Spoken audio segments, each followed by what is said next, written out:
بسم الله الرحمن الرحيم يا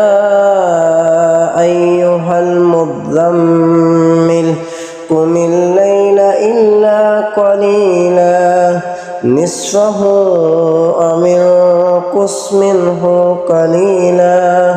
أو زد عليه ورتل القرآن ترتيلا إنا سنلقي عليك قولا ثقيلا إن ناشئة الليل هي أشد وطئا وأقوم قيلا إن لك في النهار سبحا طويلا واذكر اسم ربك وتبتل إليه تبتيلا رب المشرق والمغرب لا إله إلا هو فاتخذه وكيلا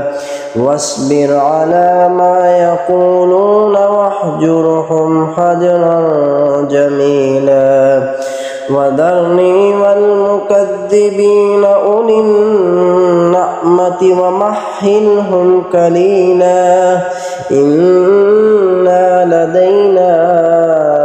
أنكالا وجحيما وطعاما ذا غصة وعذابا أليما يوم ترجف الأرض والجبال وكانت الجبال كثيبا مهيلا إنا أرسلنا إليكم رسولا شاهدا عليكم كما أرسلنا إلى فرعون رسولا فعصى فرعون الرسول فأخذناه أخذا وبيلا فكيف تتقون إن كفرتم يوما يجعل الولدان شيبا السماء منفطر به كان وعده مفعولا إن هذه تذكرة فمن شاء اتخذ إلى ربه سبيلا إن ربك يعلم أنك تقوم أدنى من ثلثي الليل ونصفه وثلثه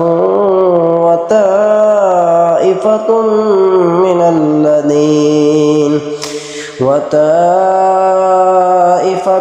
من الذين معك والله يقدر الليل والنهار